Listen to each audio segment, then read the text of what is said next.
nama saya Ketut Juliartini.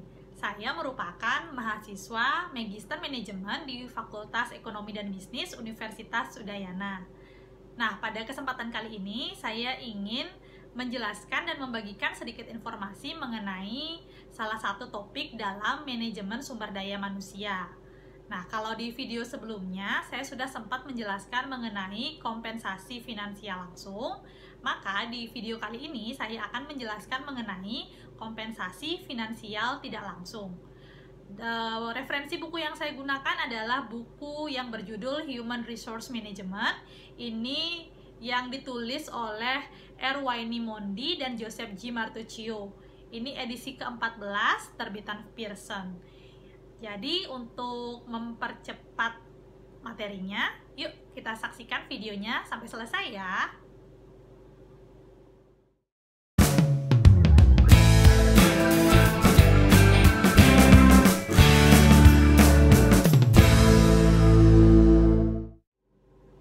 Seperti yang kita ketahui bersama, setiap anggota dari suatu organisasi mempunyai kepentingan dan tujuan sendiri ketika ia bergabung dalam suatu organisasi. Bagi sebagian pegawai, harapan untuk mendapatkan uang adalah satu-satunya alasan mereka untuk bekerja. Namun yang lain berpendapat bahwa uang hanyalah salah satu dari banyak kebutuhan yang terpenuhi melalui kerja. Seseorang yang bekerja akan merasa lebih dihargai oleh masyarakat di sekitarnya dibandingkan dengan mereka yang tidak bekerja. Untuk menjamin tercapainya keselarasan tujuan, pimpinan organisasi bisa memberikan perhatian dengan memberikan kompensasi. Karena kompensasi merupakan bagian dalam hubungan timbal balik antara organisasi dengan sumber daya manusia. Nah, kompensasi merupakan salah satu bagian dari manajemen sumber daya manusia yang paling sulit dan menantang, karena mengandung banyak unsur dan memiliki dampak yang cukup panjang bagi strategi tujuan perusahaan. Jika dikelola secara tepat, kompensasi atau balas jasa dapat membantu organisasi dalam mencapai tujuan-tujuannya dan mendapatkan pekerja-pekerja yang unggul, produktif, dan kompetitif. Kompensasi meliputi pembayaran uang tunai secara langsung, imbalan tidak langsung dalam bentuk tambahan manfaat atau benefit, pelayanan, dan insentif untuk memotivasi pekerja agar mencapai produktivitas yang lebih tinggi. Tidak mudah untuk merancang dan mengelola sebuah sistem kompensasi dalam suatu perusahaan, karena kompensasi dipengaruhi oleh kekuatan-kekuatan seperti faktor pasar tenaga kerja, kompetisi, kesepakatan kerja, peraturan pemerintah, dan filosofi manajemen puncak mengenai pemberian gaji atau upah, serta berbagai faktor lainnya yang mendukung hal tersebut. Implementasi manajemen dan sistem kompensasi juga seringkali menjadi isu dalam sebuah organisasi, karena pada dasarnya tujuan yang hendak dicapai adalah terwujudnya imbalan yang adil dan layak bagi seluruh anggota organisasi. Seperti yang sudah saya sempat jelaskan pada video sebelumnya, kompensasi adalah total dari seluruh imbalan yang diterima oleh para karyawan atau para pekerja sebagai pengganti atas layanan yang mereka berikan kepada perusahaan mereka. Tujuan umum pemberian kompensasi adalah untuk menarik, mempertahankan, dan memotivasi para karyawan. Terdapat setidaknya 3 mekanisme mengenai bagaimana kompensasi memberikan kontribusi kepada perusahaan, yaitu yang pertama, pemberian kompensasi membantu penentuan standar hidup oleh karyawan tersebut. Yang kedua, tingkat pemberian kompensasi mempengaruhi perilaku karyawan, artinya seperti kepuasan yang diterima karyawan akan berdampak pada kontribusinya pada kinerja perusahaan. Yang ketiga, jenis pemberian kompensasi, yakni seperti pemberian insentif dapat menyelaraskan keinginan karyawan dan keinginan atau tujuan dari perusahaan tersebut. Kompensasi, seperti yang sudah saya jelaskan, dibagi menjadi 2 poin, yaitu kompensasi finansial langsung dan kompensasi finansial tidak langsung. Kompensasi finansial langsung meliputi layanan yang diterima seseorang dalam bentuk langsung, berupa upah, gaji, komisi, ataupun bonus. Kalau kompensasi tidak langsung, ini meliputi seluruh imbalan finansial yang tidak termasuk dalam kompensasi finansial langsung. Jadi, pada video kali ini saya akan menjelaskan mengenai apa sih indirect financial compensation atau kompensasi finansial tidak langsung. Berbicara mengenai indirect financial compensation atau kompensasi finansial tidak langsung, kita menyadari bahwa kebanyakan organisasi atau perusahaan telah menyadari bahwa mereka memiliki tanggung jawab kepada karyawan untuk menyediakan manfaat atau kompensasi tertentu, seperti misalnya asuransi dan program lainnya, misalnya kesehatan, keamanan, keselamatan kerja, atau kesejahteraan umum. Kompensasi tidak langsung atau manfaat bagi pekerja terdiri atas keseluruhan penghargaan atau kompensasi finansial yang tidak termasuk dalam kompensasi finansial langsung. Kompensasi finansial tidak langsung biasanya menjelaskan sekitar 30% dari biaya kompensasi finansial di dalam suatu perusahaan. Data pada Desember 2013 menunjukkan bahwa atasan menghabiskan rata-rata sekitar 9,80 dolar Amerika per jam untuk setiap karyawan dalam menyediakan manfaat atau benefit. Manfaat yang paling mahal adalah asuransi kesehatan dengan biaya mencapai 2,70 dolar Amerika per jam kerja untuk setiap karyawannya. Meskipun terdapat peningkatan atas manfaat atau benefit tersebut, perusahaan tetap menawarkan tambahan biaya sebagai bentuk usaha dalam menarik dan mempertahankan karyawannya yang memiliki kualitas yang baik. Sebagai tambahan, berdasarkan hasil penelitian juga disebutkan bahwa manfaat tambahan atau benefit ini merupakan hal terpenting kedua yang menciptakan kepuasan kerja setelah keamanan kerja. Walaupun manfaat tambahan atau benefit ini menimbulkan biaya yang tinggi bagi perusahaan, karyawan biasanya menerima manfaat tersebut secara tidak langsung. Sebagai contoh, suatu organisasi dapat menghabiskan ribuan dolar dalam setahun untuk berkontribusi dalam asuransi kesehatan premium bagi karyawannya. Karyawan tidak menerimanya dalam bentuk langsung atau dalam bentuk uang, tetapi dalam bentuk perlindungan kerja dan perlindungan kesehatan, misalnya saja untuk check up rutin ketika karyawan merasa sakit dan tidak enak badan. Jadi ketika karyawan pergi ke dokter, maka dia akan ditanggung biayanya oleh perusahaan mereka sebagai bentuk kompensasi yang mereka terima. Nah, sebagai aturan, karyawan menerima tambahan manfaat atau benefit karena keanggotaannya dalam organisasi tersebut. Tambahan manfaat atau benefit ini biasanya tidak berkaitan dengan produktivitas karyawan, sehingga walaupun hal tersebut sangat penting dalam merekrut dan mempertahankan karyawan, tambahan manfaat atau benefit ini secara umum menjadi motivasi untuk meningkatkan kinerja dari karyawan terhadap perusahaan tersebut. Nah, kompensasi finansial tidak langsung ini secara garis besar dibagi menjadi 2 poin utama. Yang pertama yaitu legally required benefit atau dapat dijelaskan sebagai tunjangan yang wajib diberikan secara hukum. Yang kedua yaitu discretionary benefit atau tunjangan yang bersifat tidak wajib. Nah, selanjutnya saya akan menjelaskan secara rinci satu persatu mengenai apa saja yang termasuk dalam legally required benefit dan apa saja yang termasuk ke dalam discretionary benefit.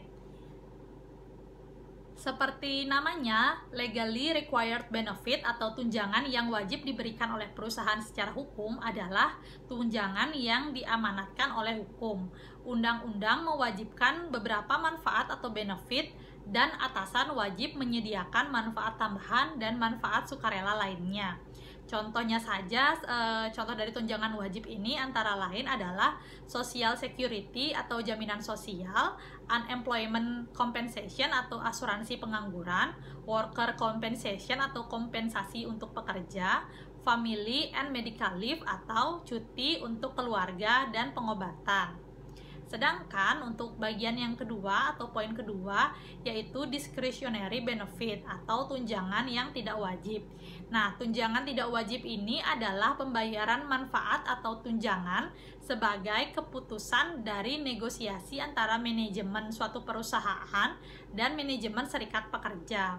Contoh dari tunjangan tidak wajib yang diberikan oleh perusahaan ini antara lain adalah ada paid time off atau cuti yang dibayar, kemudian ada healthcare atau perawatan kesehatan, ada retirement plan atau program pensiun, ada life insurance atau asuransi jiwa, kemudian ada employee stock option plan atau program pemberian saham bagi karyawan, kemudian ada employee services atau layanan karyawan, dan yang terakhir ada premium pay atau pembayaran premi.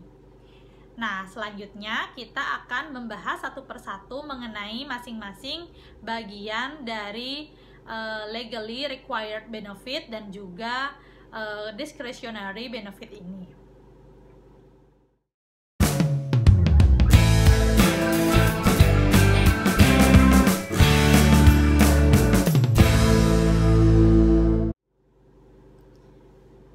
Poin yang pertama adalah legally required benefit atau tunjangan wajib. Legally required benefit adalah program perlindungan dalam upaya mempromosikan keamanan dan kesehatan, menjaga aliran pendapatan keluarga, dan membantu keluarga saat krisis. Bagaimanapun, sumber daya manusia dan kompensasi harus mengikuti berbagai macam peraturan dalam mengembangkan dan mengimplementasikan program-program di suatu perusahaan. Secara historis, tunjangan wajib disediakan dalam bentuk asuransi sosial. Program asuransi sosial bertujuan untuk menstabilkan kesejahteraan anggota keluarga dari individu yang terluka atau menganggur. Lebih lanjut, program asuransi sosial didesain bagi pensiunan dalam menjaga tingkat penghasilan subsisten. Hal tersebut menjadi fokus utama dari tunjangan wajib saat ini. Tunjangan wajib terdiri dari berbagai bentuk. Nah, bentuk yang pertama adalah Social Security atau jaminan sosial. Jaminan sosial diciptakan pada tahun 1935 dan dibuat dalam bentuk program manfaat bagi pensiunan. Hal ini juga mendorong terciptanya administrasi keamanan sosial. Amandemen selanjutnya adalah adanya penambahan bentuk perlindungan seperti asuransi disabilitas. Asuransi disabilitas memberikan perlindungan terhadap karyawan dari kehilangan penghasilan akibat ketidakmampuan total. Manfaat keselamatan disediakan untuk anggota tertentu dari keluarga karyawan ketika karyawan nantinya meninggal dunia. Manfaat ini dibayar kepada janda atau duda dan anak yang belum menikah. Anak yang belum menikah dapat menjadi orang yang berhak atas manfaat keselamatan tersebut sampai mereka berusia 18 tahun. Dalam kasus tertentu, pelajar berhak menerima manfaat sampai berusia 19 tahun. Layanan kesehatan menyediakan rumah sakit dan perlindungan kesehatan untuk setiap individu yang berusia 65 tahun ke atas dan bagi mereka yang menjadi cacat dalam usia muda. Undang-Undang Kontribusi Asuransi Federal atau FICA mewajibkan karyawan dan atasan membayar sebagian dari biaya pertanggungan OASDI dan Medicare. Bagi atasan dan karyawan masing-masing membayar 6,2% dari gaji karyawan untuk bagian jaminan sosial dan 1,45% untuk Medicare. Jumlah ini dikurangkan dari gaji karyawan dan biasanya muncul sebagai FICA dan Medicare. Individu wira swasta membayar seluruh jumlah, yaitu sebesar 15,3%. Tingkat jaminan sosial diterapkan pada upah yang kena pajak, maksimum sebesar $113.700 yang dapat meningkat setiap tahunnya. Artinya, pembayaran tahunan di atas jumlah ini tidak dikenakan FICA pajak. Tarif untuk Medicare berlaku untuk semua penghasilan. Sekitar 95% pekerja di negara ini, yaitu Amerika Serikat, membayar dan dapat menarik manfaat jaminan sosial. Pada tahun 2013, sekitar 57 orang menerima setidaknya satu jenis tunjangan jaminan sosial. Program jaminan sosial saat ini menjadi defisit yang diperkirakan akan meningkat, dan pensiunnya 77 juta anggota generasi baby boom telah dimulai, yang akan mempercepat peningkatan defisit. Kecuali Kongres membuat perubahan pada tahun 2033. Program ini tidak akan lagi dapat membayar manfaat penuh.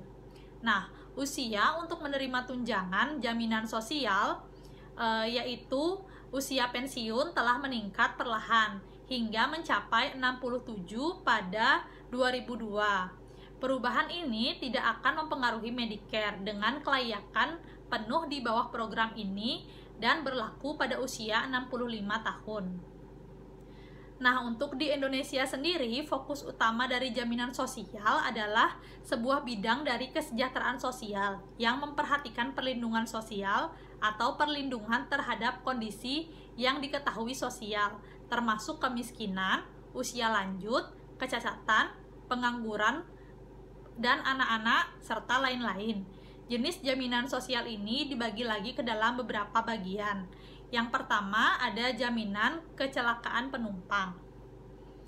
Asuransi ini memberikan perlindungan pada masyarakat, terutama pengguna kendaraan umum, baik melalui darat, laut, dan udara.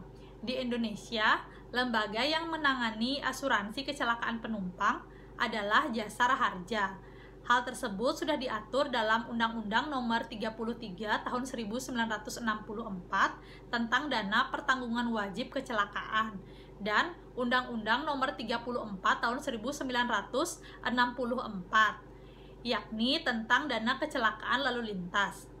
Dari undang-undang tersebut, setiap orang mengalami kecelakaan yang baik di darat, laut, dan udara berhak menerima jaminan dari badan penyelenggara, yaitu Jasara Harja.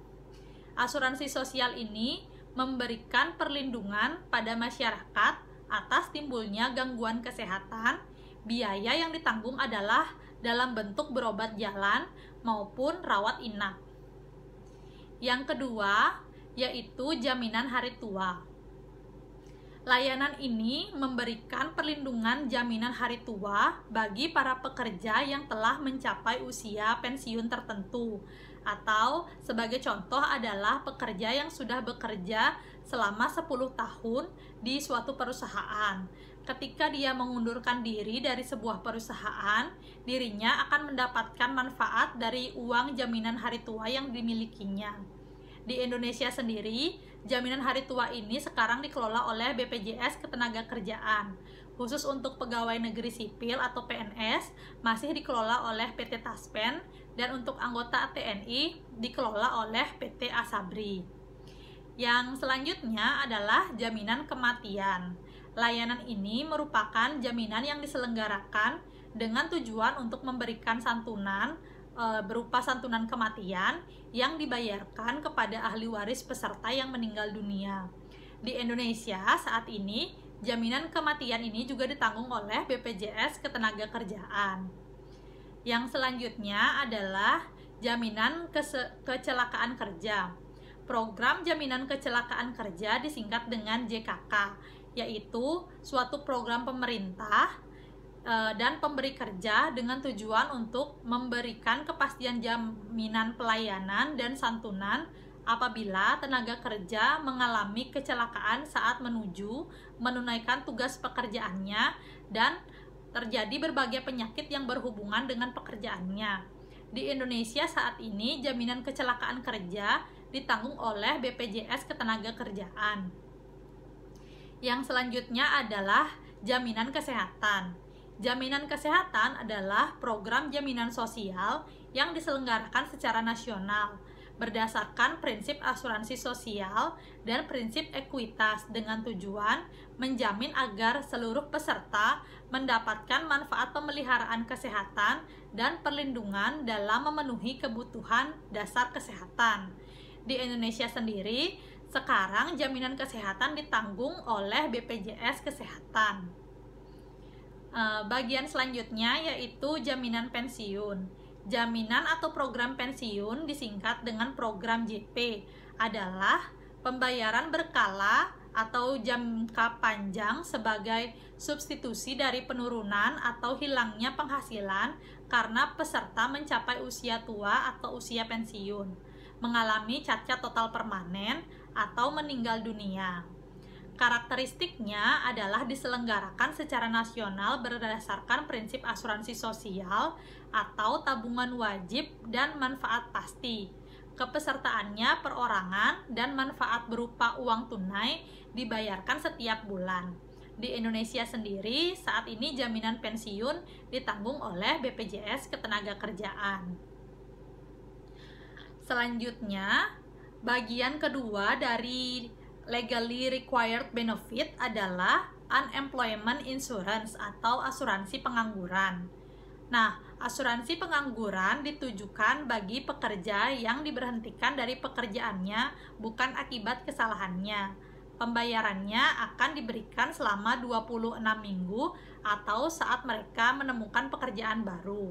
Di Amerika Serikat, program utamanya dijalankan oleh negara dengan pengawasan dari Departemen Tenaga Kerja di Amerika Serikat. Maksud pembayaran pengangguran adalah untuk memberikan waktu bagi pekerja yang menganggur untuk menemukan pekerjaan yang baru atau yang setara dengan yang hilang, tanpa karyawan tersebut harus menderita kesulitan keuangan. Tanpa manfaat ini, pekerja mungkin harus mengambil pekerjaan yang beresiko terlalu tinggi dan juga memiliki kualifikasi yang sangat tinggi sehingga akan mempengaruhi kesejahteraan dari karyawan tersebut. Kompensasi bagi pengangguran juga berfungsi untuk mempertahankan pengeluaran konsumen selama periode penyesuaian ekonomi tersebut. Di Amerika Serikat, asuransi pengangguran didasarkan pada undang-undang federal dan negara bagian. Dan meskipun pemerintah federal telah memberikan pedoman, program-programnya tetap dikelola oleh negara bagian.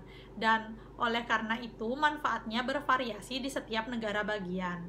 Pajak penghasilan yang dibayarkan sendiri oleh pengusaha mendanai program kompensasi dari pengangguran ini. Tingkat pengangguran berkisar 3,0% di North Dakota hingga 9,5% di Nevada. Nah, bagaimana dengan kondisi di Indonesia? Untuk di Indonesia sendiri, program ini dikenal dengan nama Kartu Prakerja. Kartu Prakerja adalah bantuan biaya pelatihan bagi masyarakat Indonesia yang ingin memiliki atau meningkatkan keterampilannya. Karena semua meyakini atau semua orang percaya bahwa masyarakat Indonesia sesungguhnya ingin selalu meningkatkan kemampuannya. Didesain sebagai produk, program ini dikemas sedemikian rupa agar memberikan nilai bagi para penggunanya sekaligus memberikan nilai bagi sektor swasta. Jalan digital melalui marketplace dipilih untuk memudahkan pengguna mencari, membandingkan, memilih, dan memberikan evaluasi. Karena hanya dengan cara ini produk bisa diperbaiki, tumbuh, dan relevan.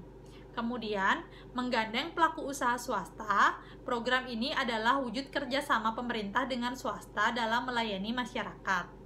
Contoh lain adalah pemberian kompensasi kepada karyawan yang terpaksa harus dirumahkan karena keadaan tertentu.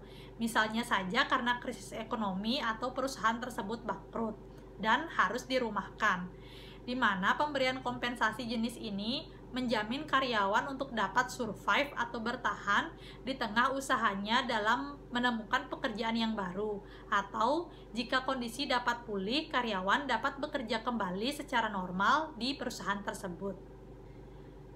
Selanjutnya, bagian ketiga dari legally required benefit adalah worker compensation atau kompensasi pekerja. Kompensasi pekerja memberikan tingkat perlindungan finansial bagi karyawan yang terkena dampak akibat kecelakaan atau penyakit terkait pekerjaan mereka dalam bentuk cakupan biaya rehabilitasi dan penggantian pendapatan, baik penggantian secara parsial untuk jangka waktu sementara maupun secara permanen. Nah, hal ini didasarkan pada tingkat keparahan yang diderita oleh pekerja tersebut. Seperti halnya kompensasi untuk pengangguran, berbagai negara bagian juga mengelola program ini secara individu, tapi tetap tunduk pada peraturan di negara federal. Pengusaha membayar seluruh biaya asuransi kompensasi pekerja, dan pengalaman masa lalu mereka dengan kecelakaan dan penyakit terkait pekerjaan sangat menentukan jumlah biaya atau jumlah premi yang mereka bayarkan.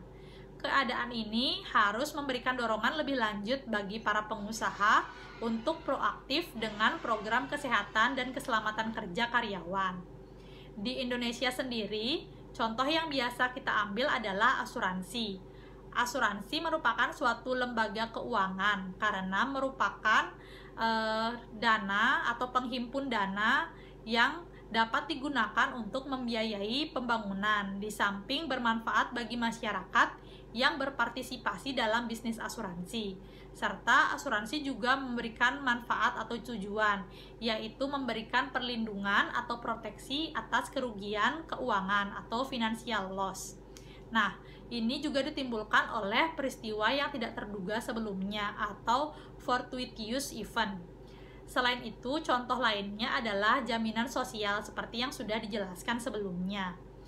Pemberian asuransi ataupun jaminan sosial kepada karyawan ini merupakan suatu bentuk pertanggungjawaban dari perusahaan untuk karyawan yang mengeluarkan biaya secara pribadi pada saat melakukan penanganan ketika terjadi kecelakaan maupun ketika mengalami sakit pada saat bekerja. Biaya penggantian tersebut sepenuhnya menjadi kewajiban dari perusahaan tersebut di mana karyawan bekerja. Bagian keempat dari legally required benefit adalah family and medical leave atau disebut juga dengan cuti keluarga dan pengobatan medis. Cuti ini masuk ke dalam kategori cuti yang berbayar, di mana cuti berbayar merupakan jenis cuti di mana perusahaan memiliki tanggung jawab untuk tetap membayarkan gaji ataupun upah dari karyawan walaupun karyawan tersebut mengambil cuti dengan alasan tertentu. Nah, penggolongan family and medical leave ini dibagi menjadi beberapa bagian, yaitu yang pertama penggolongan cuti keluarga. Penggolongan cuti keluarga di sini meliputi ketika karyawan tersebut menikah, misalnya diberikan cuti selama 3 hari. Kemudian ketika karyawan menikahkan anak, diberikan cuti selama 2 hari. Ketika ada acara keagamaan atau ibadah, akan diberikan cuti, misalnya selama 1 hari. Kemudian untuk karyawan yang istrinya melahirkan atau mengalami keguguran akan diberikan cuti selama 2 hari. Untuk keluarga inti, misalnya saja suami atau istri, orang tua, mertua, anak atau menantu, pada saat ada kondisi meninggal dunia, ini akan diberikan cuti selama 2 hari. Kemudian, penggolongan yang kedua adalah cuti medis. Yang meliputi dari cuti medis ini yaitu cuti ketika karyawan mengalami sakit. Di sini merupakan salah satu hak yang dimiliki oleh setiap karyawan atau pekerja atau buruh, sehingga mereka tidak perlu melakukan pekerjaan pada kurun waktu tertentu. Dan pengusaha di sini harus tetap membayarkan upah serta tidak boleh melakukan pemutusan hubungan kerja. Nah, skemanya di sini adalah untuk 4 bulan pertama biasanya dibayarkan 100% dari upah. Kemudian untuk 4 bulan kedua dibayarkan 75% dari upah. Untuk 4 bulan ketiga dibayarkan 50% dari upah. Dan untuk bulan selanjutnya dibayarkan 20% dari upah sebelum pemutusan hubungan kerja dilakukan oleh perusahaan. Kemudian ada cuti karena haid atau menstruasi, biasanya diberikan waktu cuti 2 hari. Dan ada cuti ketika sedang mengandung dan melahirkan, yakni ketika hamil diberikan cuti 1,5 bulan sebelum kelahiran dan 1,5 bulannya lagi setelah melahirkan.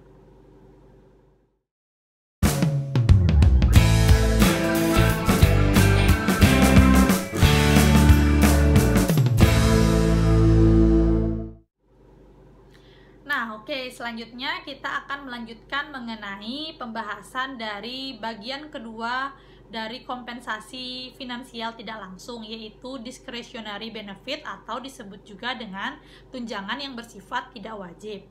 Tunjangan diskresioner atau tunjangan tidak wajib adalah pembayaran tunjangan yang dilakukan oleh perusahaan sebagai akibat dari keputusan manajemen di perusahaan dan serikat pekerja, dan dari negosiasi manajemen buruh pada perusahaan yang memiliki serikat pekerja. Keinginan karyawan untuk mendapatkan manfaat tertentu dapat berubah, sehingga mengharuskan organisasi untuk terus memperhatikan tenaga kerjanya dan menentukan manfaat yang paling dibutuhkan oleh pekerjanya. Tunjangan diskresioner dibagi menjadi 3 kategori besar, yaitu program perlindungan yang berupa asuransi kesehatan dan pensiun, kemudian ada cuti dan layanan. Program perlindungan memberikan manfaat bagi keluarga, meningkatkan kesehatan dan menjaga terhadap kehilangan pendapatan yang disebabkan oleh faktor-faktor seperti bencana, pengangguran, cacat, atau penyakit serius. Kemudian, cuti berbayar memberikan cuti bagi karyawan dengan diberikan bayaran untuk acara, seperti misalnya liburan. Kemudian ada layanan atau services, yakni memberikan peningkatan seperti penggantian biaya kuliah dan juga bantuan untuk penitipan anak karyawan dan keluarga mereka. Nah, seperti yang sudah kita ketahui, penyakit sosial juga mendorong undang-undang federal dan negara bagian menciptakan manfaat atau tunjangan khusus bagi para pekerjanya. Sebagian besar manfaat diskresi berasal pada tahun 1940-an dan pada tahun 1950-an, di mana selama Perang Dunia Kedua dan Perang Korea, pemerintah federal mengamanatkan bahwa perusahaan tidak akan menambah upah atau gaji bagi karyawan, tetapi tidak menempatkan pembatasan pada pengeluaran tunjangan karyawan perusahaan. Perusahaan akan berinvestasi dalam memperluas penawaran manfaat atau tunjangan diskresi sebagai alternatif untuk pembayaran dan sebagai alat untuk memotivasi dan meningkatkan produktivitas dari pekerjanya. Nah, adapun bagian-bagian atau jenis-jenis dari discretionary benefit ini antara lain adalah sebagai berikut. Yang pertama adalah healthcare atau perawatan kesehatan. Perawatan kesehatan merupakan suatu hal yang paling mahal dalam paket tunjangan karyawan, di mana bahkan menurut penelitian dari Kaiser Family Foundation di Amerika Serikat, menghabiskan jumlah per kapita lebih banyak pada perawatan kesehatan daripada di negara lain. Biaya ini terancam menjadi lebih tinggi. Kantor manajemen dan anggaran bahkan memperkirakan bahwa Amerika Serikat akan menghabiskan lebih dari 900 miliar dolar per tahun dalam biaya perawatan kesehatan dan pengeluaran tahunan. Diperkirakan akan melebihi 1 triliun dolar setelah pada tahun 2014. Terdapat tambahan 360 miliar dolar lagi per tahun yang dihabiskan untuk administrasi sistem. Nah, beberapa perusahaan bahkan telah mengurangi atau menghapus kenaikan gaji atau bonus, atau bahkan keduanya, untuk menyediakan semakin banyak tunjangan kesehatan yang mahal bagi karyawan mereka. Nah, ada sejumlah faktor yang menciptakan biaya perawatan kesehatan kenapa menjadi semakin tinggi atau menjadi semakin mahal, yaitu populasi yang semakin menua, permintaan yang meningkat untuk perawatan medis, kemudian ada faktor teknologi medis yang semakin mahal, dan proses administrasi yang tidak efisien. Nah, dua bentuk lama dari program asuransi kesehatan meliputi rencana biaya layanan dan rencana perawatan terkelola. Perusahaan yang lebih besar biasanya akan menawarkan satu jenis atau lebih program asuransi kesehatan kepada karyawannya. Kelas yang baru muncul dari program asuransi kesehatan didasarkan pada keinginan konsumen dalam hal perawatan kesehatan, di mana karyawan memainkan peran yang lebih besar dalam pengambilan keputusan mengenai perawatan kesehatan mereka dan memilih akses yang lebih baik dalam informasi untuk membuat keputusan yang tepat. Terdapat berbagai jenis perawatan kesehatan, yaitu antara lain ada fee for service plan atau rencana biaya layanan. Rencana biaya layanan yakni memberikan perlindungan terhadap biaya perawatan kesehatan dalam bentuk manfaat tunai yang dibayarkan kepada tertanggung atau langsung ke penyedia layanan kesehatan setelah karyawan menerima layanan perawatan kesehatan. Rencana ini membayar manfaat berdasarkan penggantian atau reimburse. Terdapat 3 jenis biaya kesehatan, yaitu biaya rumah sakit, biaya bedah, dan juga untuk biaya dokter. Di bawah rencana biaya layanan, pemegang polis atau karyawan dalam hal ini umumnya dapat memilih dokter yang berlisensi, ahli bedah, atau fasilitas medis untuk perawatan, dan perusahaan asuransi akan mengganti biaya untuk pemegang polis setelah layanan medis diberikan. Kemudian, selanjutnya ada managed care plan atau rencana perawatan terkelola. Di sini merupakan rencana untuk menekankan pengendalian biaya dengan membatasi karyawan dalam memilih dokter dan rumah sakit. 2 bentuk perawatan umum yang dikelola adalah organisasi pemeliharaan kesehatan atau HMO atau Health Maintenance Organization dan organisasi penyedia pilihan atau PPO atau Preferred Provider Organization. Nah, di sini paket HMO membagikan beberapa fitur yang sama dengan paket layanan berbayar, termasuk ketentuan batas maksimum yang dapat dikeluarkan. Klausa kondisi yang sudah ada sebelumnya, sertifikasi pra-penerimaan, pilihan bedah kedua, dan batas manfaat maksimum. HMO berbeda dari rencana biaya layanan dalam 3 hal penting, yaitu pertama, HMO menawarkan layanan prabayar, sedangkan paket layanan berbayar dilakukan berdasarkan penggantian biaya. Kedua, HMO mencangkup penggunaan dokter umum sebagai ukuran kontrol. Nah, yang ketiga, tingkat koinsuran umumnya lebih rendah dalam rencana HMO daripada rencana biaya layanan. Yang selanjutnya dari bagian perawatan kesehatan adalah ada Specialized Insurance Plan atau paket asuransi khusus, di mana pengusaha sering menggunakan paket asuransi terpisah untuk memberikan jenis manfaat tertentu dan seringkali disebut sebagai rencana asuransi khusus. Hal ini biasanya difokuskan pada perawatan gigi, perawatan mata, pelayanan resep obat, dan juga kesehatan mental, serta pelayanan akibat penyalahgunaan zat yang merajalela dan peningkatan pengakuan bahwa adanya gangguan kesehatan mental yang menghambat produktivitas pekerja. Nah, selanjutnya pada bagian perawatan kesehatan ini juga ada Consumer Driven Healthcare Plan atau paket perawatan kesehatan yang berbasis konsumen. Rencana perawatan ini dikelola untuk menjadi salah satu alternatif yang populer untuk paket layanan berbayar, terutama untuk membantu pengusaha dan membantu perusahaan asuransi agar lebih efektif mengelola biaya perawatan kesehatan. Seperti yang sudah dibahas, rencana perawatan yang dikelola didesain untuk memberikan pembatasan substansial pada kemampuan karyawan untuk membuat pilihan tentang dari siapa mereka dapat menerima perawatan medis. Nah, peran utama dari dokter dan perawat dan tingkat manfaat yang dapat mereka terima berdasarkan pada apa yang telah ditentukan oleh penyedia layanan. Meskipun tujuan untuk mengendalikan biaya perawatan terkelola, biaya perawatan kesehatan terus meningkat secara signifikan dari tahun ke tahun. Nah, sementara itu juga terjadi pembatasan terhadap pilihan karyawan.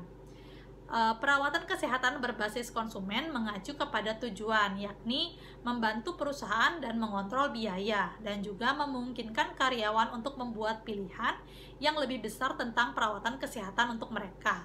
Nah, pendekatan ini memungkinkan pengusaha juga untuk menurunkan biaya premi asuransi dengan cara memilih paket dengan pengurangan pilihan karyawan. Nah, selanjutnya kita akan membahas mengenai jenis kedua dari discretionary benefit, yakni ada retirement plan atau program pensiun.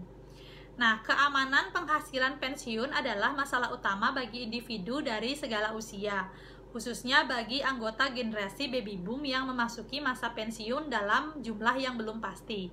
Individu bergantung pada 3 sumber untuk pendapatan pensiun: Program pensiun yang disponsori oleh perusahaan memberikan penghasilan kepada karyawan setelah mereka memenuhi usia pensiun minimum dan telah meninggalkan perusahaan. Yang kedua, seperti yang telah kita bahas sebelumnya dalam bab ini, program jaminan sosial yang disebut juga dengan OASDI memberikan pendapatan pensiun yang diamanatkan pemerintah kepada karyawan yang telah mencukupi kontribusinya melalui pajak gaji. Yang ketiga, individu dapat menggunakan inisiatif mereka untuk mengambil keuntungan dari peraturan pajak yang telah menciptakan program pensiun, seperti akun pensiun individu atau IRA dan IRA Roth.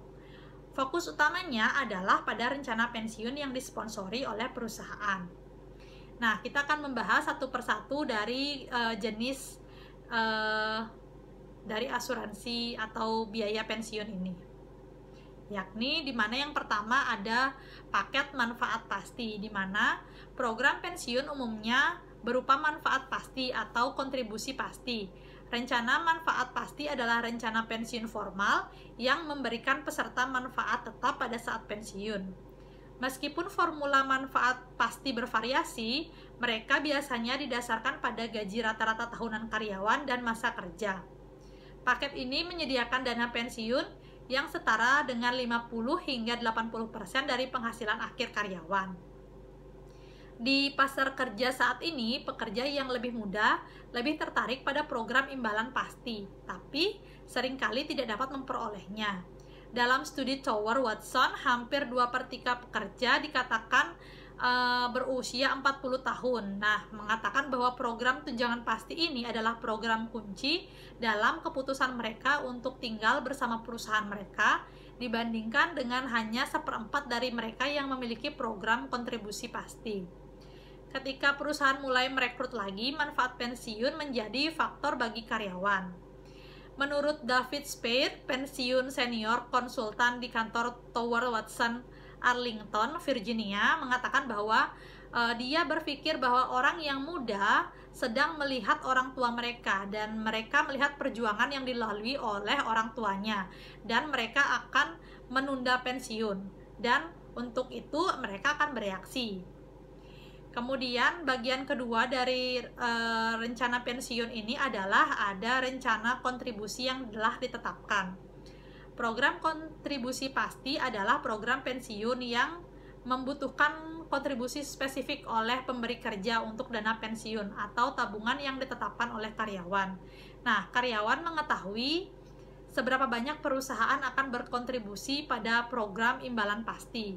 Jumlah penghasilan pensiun dari rencana kontribusi pasti akan tergantung pada keberhasilan investasi dana investasi tersebut. Kemudian yang ketiga dari bagian rencana pensiun adalah rencana saldo kas. Di sini adalah pengaturan hybrid memungkinkan perusahaan untuk membuat pendekatan yang diinginkan untuk rencana pensiun. Rencana saldo kas adalah rencana dengan unsur-unsur dari manfaat pasti dan program kontribusi pasti. Ketika digunakan sebagai rencana yang berdiri sendiri, rencana saldo kas menyediakan semua manfaat yang seharusnya tersedia pada standar program imbalan pasti. Hal itu menyerupai rencana kontribusi pasti karena menggunakan saldo akun untuk mengkomunikasikan jumlah manfaat. Namun hal ini lebih dekat dengan rencana manfaat pasti karena perusahaan biasanya memikul tanggung jawab dan risiko dalam mengelola aset tersebut. Jenis ketiga dari discretionary benefit adalah asuransi jiwa dan asuransi cacat. Asuransi jiwa yang disponsori perusahaan dapat memberikan perlindungan kepada keluarga karyawan dengan membayarkan jumlah tertentu saat kematian karyawan. Rencana-rencana ini sering termasuk kematian karena kecelakaan dan klaim potongan yang membayar tunjangan tambahan jika kematian sebagai akibat dari kecelakaan atau jika karyawan mengalami kerugian akibat kecelakaan pada anggota tubuhnya. Biaya asuransi jiwa kelompok relatif rendah dengan biaya pemberi kerja sekitar $100 per tahun. Mungkin karena biayanya yang rendah, yakni sekitar 95% pengusaha bahkan membayar seluruh premi asuransi jiwa. Dua dari rencana asuransi jiwa yang umum dikenal diistilahkan dengan term life dan whole life. Istilah asuransi term life memberikan perlindungan kepada penerima manfaat, yakni dalam hal ini karyawan, hanya selama periode terbatas berdasarkan pada jumlah tahunan tertentu yang ditentukan berdasarkan usia maksimum. Setelah itu, asuransi otomatis akan berakhir. Sedangkan asuransi jiwa seutuhnya atau whole life insurance membayar sejumlah tertentu kepada penerima manfaat yang ditunjuk dari karyawan yang meninggal. Tetapi tidak seperti kebijakan term life, rencana ini tidak berakhir sampai pembayaran dilakukan kepada penerima manfaat. Kompensasi pekerja melindungi karyawan dari kecelakaan dan penyakit terkait pekerjaan. Beberapa perusahaan memberikan perlindungan tambahan yang lebih komprehensif. Saat rencana jangka pendek habis, rencana jangka panjang perusahaan mungkin menjadi aktif. Rencana semacam ini dapat menyediakan 50 hingga 70% dari gaji sebelum pajak seorang karyawan. Cacat jangka panjang juga akan memberikan manfaat bulanan bagi karyawan akibat dari sakit atau cedera sehingga tidak dapat bekerja untuk waktu yang lama. Bagian kelima dari discretionary benefit adalah paid time off atau cuti yang dibayar. Dalam memberikan pembayaran untuk waktu yang tidak bekerja, pengusaha mengakui bahwa karyawan membutuhkan waktu luang untuk banyak tujuan. Dibahas pada bagian berikutnya adalah tentang liburan berbayar, kemudian ada pembayaran akibat sakit, dan membayar cuti, cuti panjang, dan bentuk cuti lainnya yang akan dibayar. Bagian pertama dari paid time off yang akan kita bahas yaitu adalah liburan. Nah, waktu liburan mempunyai tujuan kompensasi yang penting. Misalnya, liburan berbayar membantu pekerja menjadi lebih kreatif dan juga lebih produktif. Dapat mengurangi stres, mendekatkan keluarga dan teman, serta meningkatkan prestasi kerja. Mereka juga dapat mendorong karyawan untuk tetap bersama perusahaan. Liburan berbayar biasanya sejalan dengan senioritas. Misalnya saja, karyawan dengan masa kerja 1 tahun memungkinkan mendapat liburan 2 minggu. Kemudian karyawan dengan masa kerja 10 tahun misalnya mendapat liburan selama 3 minggu. Dan karyawan dengan masa kerja hingga 15 tahun mendapatkan waktu liburan 4 minggu dan seterusnya. Dalam iklim peningkatan outsourcing dan ketidaknyamanan kerja, tidak mengherankan bahwa banyak orang di Amerika tidak memanfaatkan sepenuhnya manfaat liburan mereka. Dalam survei manajemen yang tepat, dikatakan 70% karyawan mereka tidak menggunakan semua cuti tahunan mereka pada tahun 2012. Hal ini konsisten pada tahun sebelumnya, yakni pada tahun 2011. Beberapa karyawan percaya bahwa atasan mereka tidak menginginkan mereka mengambil liburan atau takut untuk meminta cuti. Menurut Pusat Penelitian di Ekonomi dan Kebijakan, banyak negara termasuk Amerika Serikat memiliki undang-undang yang mengatur liburan berbayar tahunan. Misalnya saja di Perancis mengambil 30 hari, di Inggris mengambil 28 hari, Italia mengambil 20 hari, Jepang mengambil 10 hari, dan orang Kanada membutuhkan 10 hari. Dengan tidak adanya undang-undang liburan berbayar di Amerika Serikat, perusahaan memilih apakah akan menawarkan liburan berbayar. Biasanya perusahaan di Amerika Serikat menawarkan 10 hari liburan berbayar per tahunnya. Nah, dalam suatu survei, 63% orang Amerika bekerja lebih dari 40 jam seminggu dan kehilangan lebih dari 21 miliar dolar dalam liburan yang tidak digunakan setiap tahunnya. Kemudian, bagian kedua dari pay time off adalah sick pay dan pay time off bank atau pembayaran sakit dan cuti yang dibayar. Nah, setiap tahunnya, banyak perusahaan mengalokasikan sejumlah hari sakit kepada setiap karyawan yang mereka mungkin akan gunakan pada saat mereka sakit. Karyawan yang terlalu sakit untuk melapor dan bekerja terus menerima pembayaran hingga jumlah hari maksimum yang diakumulasikan. Seperti halnya pembayaran liburan, jumlah hari sakit yang dibayarkan seringkali tergantung pada senioritas. Beberapa manajer kritis terhadap program pembayaran sakit. Kadang-kadang, individu telah menyalahgunakan sistem dengan menelepon sakit ketika yang benar-benar terjadi atau benar-benar mereka inginkan adalah untuk cuti atau tambahan liburan. Satu pendekatan dalam menangani masalah ketidakadilan yang terjadi adalah dengan pembayaran cuti. Sebagai pengganti cuti sakit, waktu liburan, dan 1 atau 2 hal pribadi, semakin banyak perusahaan menyediakan sejumlah hari libur yang diberikan setiap tahun kepada karyawan akan dapat digunakan untuk tujuan apapun bagi karyawan tersebut. Untuk jenis paid time off yang ketiga ada sabbatical atau dikenal dengan cuti panjang. Nah, cuti panjang adalah cuti sementara dari satu organisasi, biasanya dengan upah yang dikurangi. Meskipun cuti panjang telah digunakan selama bertahun-tahun di komunitas akademik, hal ini sekarang juga digunakan di sektor swasta. Bahkan lebih dari 20% dari 100 perusahaan terbaik di daftar majalah Fortune menyediakan cuti panjang. Seringkali cuti panjang membantu mengurangi turnover dan diharapkan akan mampu merevitalisasi sehingga meningkatkan komitmen karyawan terhadap pekerjaan mereka di suatu perusahaan. Nah, selanjutnya ada jenis lain dari paid time off, di mana meskipun ada liburan berbayar, pembayaran sakit, dan cuti panjang, dalam porsi yang besar ada banyak jenis lain yang digunakan sebagai paid time off dalam suatu perusahaan. Nah, hal itu umumnya digunakan organisasi untuk membayar pekerja atas waktu mereka dalam melakukan tugas-tugas sipil. Misalnya saja, perusahaan sering memberi karyawan cuti untuk bekerja dengan cara tertentu. Beberapa perusahaan rutin mengizinkan karyawan untuk libur selama jam kerja untuk menangani masalah pribadi atau mengurus tanpa mengambil waktu liburan. Undang-undang standar ketenagakerjaan yang adil tidak mewajibkan pengusaha untuk memberikan istirahat kepada pekerja, dan hanya 9 negara yang membutuhkannya untuk diberikan. Dan di negara-negara lain, biasanya istirahat hanya diamanatkan 10 menit untuk setiap jam bekerja. Nah, selanjutnya kita akan membahas mengenai jenis kelima dari discretionary benefit, yaitu Employee Stock Option Plan, atau program pemberian saham bagi karyawan. Nah, ESOP atau Employee Stock Option Plan adalah program yang memberikan hak kepada karyawan atas kepemilikan saham perusahaan. Program kepemilikan saham perusahaan di Indonesia dikenal dengan sebutan Program Kepemilikan Saham bagi Karyawan atau PKSK. Program kepemilikan saham perusahaan dengan ESOP ini pertama kali ada di Amerika Serikat sekitar tahun 1950-an. Nah, program kepemilikan saham dengan ESOP dilakukan dengan beberapa cara, antara lain perusahaan memberikan sahamnya secara cuma-cuma atau stock grant kepada karyawan, kemudian ada yang menjual saham perusahaan pada karyawan, umumnya dengan harga yang diskon, dan memberikan opsi kepada karyawan untuk membeli saham perusahaan pada periode tertentu dan dengan harga tertentu. Nah, program kepemilikan saham perusahaan dengan ESOP di Indonesia memang belum terkenal, terlebih untuk perusahaan-perusahaan yang masih bersifat perusahaan keluarga.